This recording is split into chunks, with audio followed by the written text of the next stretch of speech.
The reason there was so much divide, though, was because they actually allowed Americans to settle and claim land in the Texas area, which is why uprising came so quickly.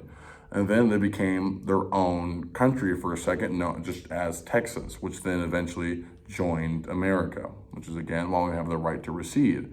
After Texans emerged, they fought for independence, and then they joined. Okay, with Mexico has gotten hotter due to climate change. The soil has dried out and been considered dead for crops to grow in. So basically, because of the fact that it gets so hot as it does here in Texas, once again, we share many things with Texas. You guys used to belong to us, but that's not the point. That's not the point. So, due to us being so close, Texans and Mexicans can actually communicate with the weather, saying like, it's hot over here, it's hot over there. And this has caused many crops to die, many soil to dry out,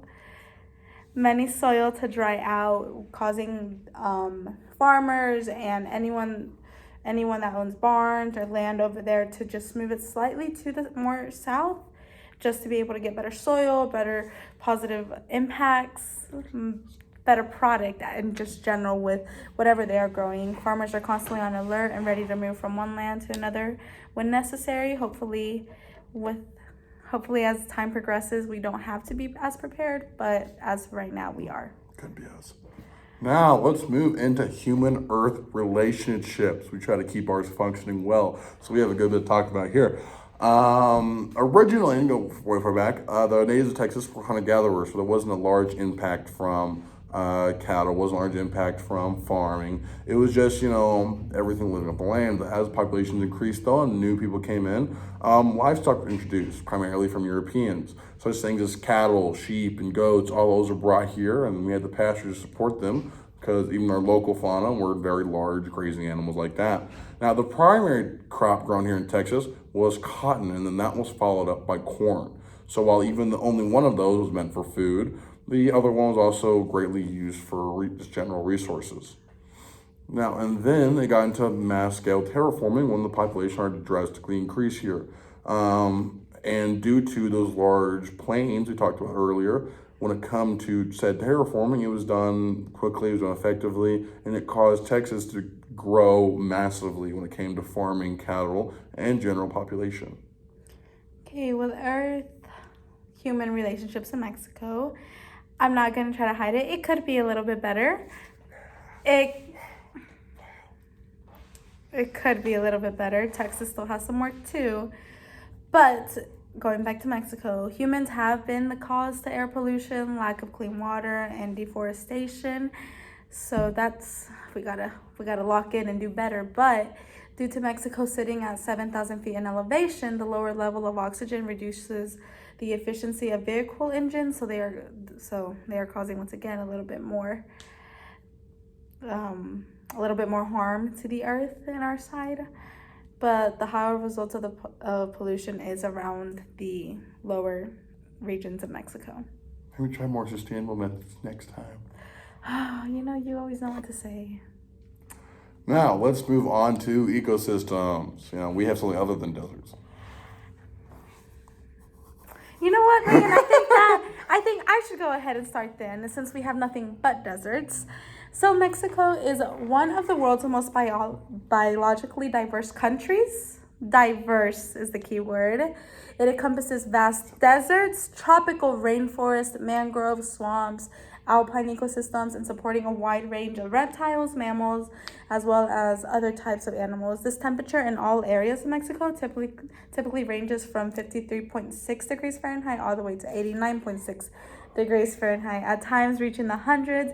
Mexico's three main biomes are desert temperature forest, tropical rainforest, and the largest biome being desert. Yes, so we do have a great majority of desert. We also have the beautiful ocean, the beautiful seas, that crystal blue water. It really in helps Cancun. when the sand goes on for miles and miles. The beautiful white sand going on for miles, the blue, crystal blue ocean that you see from your resort.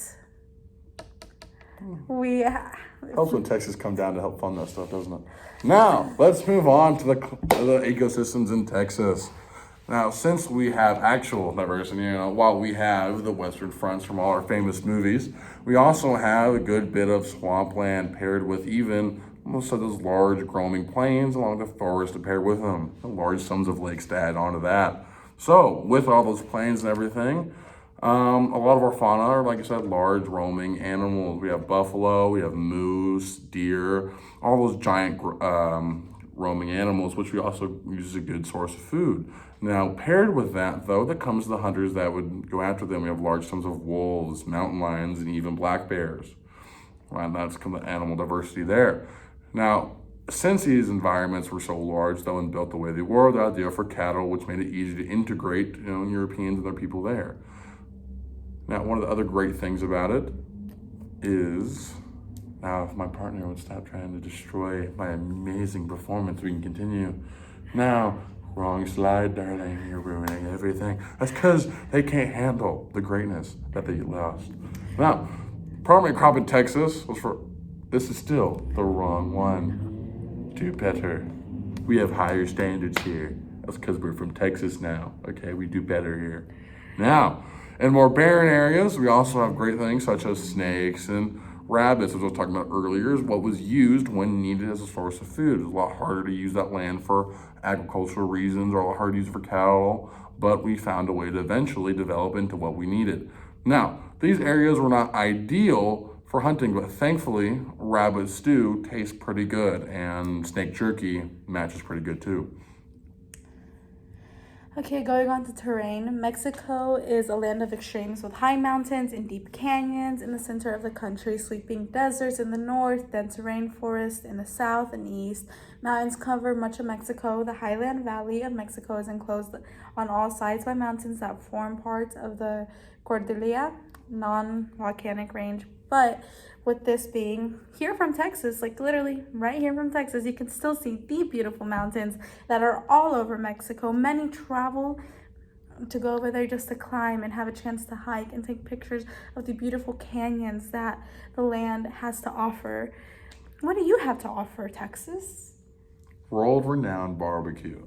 Now, to continue from there, we also have beautiful coast, easily comparable to what you have because it's the same coastline. We just do it better from our angle. And you think that, don't you? You probably would. I know that. Unless you need meat that tastes right. Now, we also have, like I said, flat areas that lead into large, gorgeous mountains with snow on top. You ever climb a beautiful mountain, instead of melting at the top, you get a nice layer of fresh snow. You mean the snows in Absolutely Colorado, gorgeous. not in Texas? The mountains in Colorado? You can ski here. No, you cannot. Anyway, since I've gone skiing here in Texas, I know for a fact it looks absolutely gorgeous. Once you get to the top, there's nothing more fun than sliding all the way back down.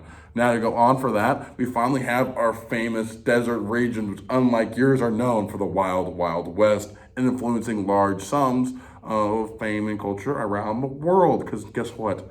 No one who's anyone hasn't heard of Clint Eastwood. Now, keep it running.